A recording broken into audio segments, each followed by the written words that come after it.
السلام عليكم ورحمة الله وبركاته. تحية طيبة للجميع. مليون مبروك للمنتخب السعودي أو الأخضر السعودي للشباب الفوز والوصول إلى نهائي بطولة كأس الخليج لمنتخبات الشباب تحت سن 20 عام. هارد لك للمنتخب العراقي ليوث الرافدين، توقف مشواره عند دور نصف النهائي، لم يتأهل للنهائي لكن لسه هيلعب مباراة. تابعنا كلنا مباراة النهاردة وسمعنا كلنا معلق مباراة قناة السعودية الرياضية وهو بيقول أن هناك مباراة ميدالية ترتيبية. اللي خاسر من مباراة السعودية والعراق وبالفعل تحدد المنتخب العراقي سيواجه اللي هيخسر من مباراة اليمن وعمان على ميدالية الترتيب البرونزية. المنتخب السعودي عرف من أين تؤكل الكتف، بأقل مجهود قدر يحقق المكسب والانتصار، واخدها خطوة خطوة وراح للنهائي. لعب الافتتاح ضد السعودية، خطف هدف أيضا وفاز 1-0. في الجولة الثانية فرض عليه المنتخب الكويتي التعادل 1-1.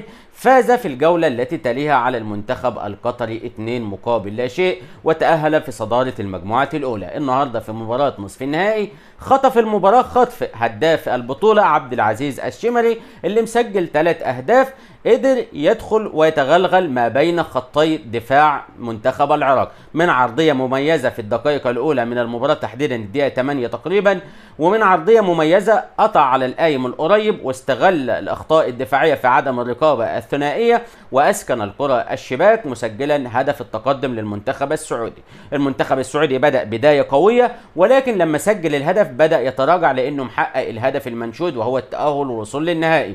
حاول المنتخب العراقي من حيث البناء ومحاولة الضغط الهجومي، محاولة ترجمة الفرص اللي بتجيله، لم يستطع ذلك. المنتخب السعودي هو الأكثر استحواذا على الكرة، وإن كان استحواذ سلبيا بدون فرص خطرة، ولكن كانت الكرة بين أقدام لاعبيه وبالتالي بيستنفذ الوقت بشكل إيجابي. في الشوط الثاني المدرب السعودي هو مدرب أجنبي طبعا، إيمانويل، قرر ان هو تكون تبديلاته على ناحية نص الملعب او الخط الدفاعي، وبدأ يفكر انه يحافظ في هدف التقدم، وبدأ يفكر في مباراة النهائي انه يريح لاعيبته الاساسية من الاجهاد عشان عنده ماتش نهائي بعد 48 ساعة، وده اللي قدر ينجح فيه في النهاية.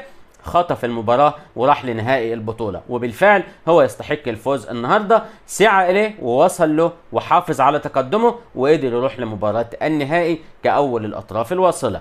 يبقى موعدنا الأربعاء القادم بإذن الله تعالى 10 سبتمبر 10/9. طبعا الجدول كان بيقول لنا إن الماتش النهائي 4:30، بما إن طرأ تغيير آخر وأن هناك ميدالية ترتيب، إذا ستكون ميدالية الترتيب هي اللي هتكون الساعة 4 أو 4:30، ومباراة النهائي هتكون مسك الختام بالنسبة للتتويج بالميدالية الذهبية وكأس البطولة هتكون مساء، سواء بقى حددوها 7 أو 8، لكن المباراة يوم الأربعاء إن شاء الله 10 سبتمبر. مين هيواجه المنتخب السعودي؟ بالفعل المنتصر من مواجهة سلطنة عمان ضد اليمن. محللين القنوات السعودية عندهم رغبة وبيقول لك نجاح استكمال لنجاح البطولة أن المنتخب اليمني هو اللي يتأهل، هكذا قالوها بعد المباراة. ليه؟ قال لك لأن حضور الجماهيري المكثف للمنتخب اليمني بيدي رونق وبيدي نجاح للبطولة، وبالتالي عشان تضمن نهائي مميز، عشان تضمن حضور جماهيري كبير، لابد من فوز اليمن ووصولها للنهائي، ويبقى النهائي بين السعودية واليمن. وفي النهاية توقعهم وأبدوا رغبتهم أيضا أن السعودية تتوج، لكن نجاحا للبطولة اليمن يصل للنهائي. هل فعلا الكلام ده هيحصل؟ ده اللي احنا هنشوفه في مباراة سلطنة عمان واليمن. هل سلطنة عمان هتسمح بالكلام ده ولا هتكون ند قوي؟ زي ما قلت لحضراتكم 8 مساء بعد قليل هتنطلق مباراة اليمن وعمان، ونشوف مين الافضل فنيا ومين اللي هيخطف البطاقة الثانية ويروح يلعب السعودية على النهائي الاربعاء القادم باذن الله تعالى. دمتم في امان الله وحفظ.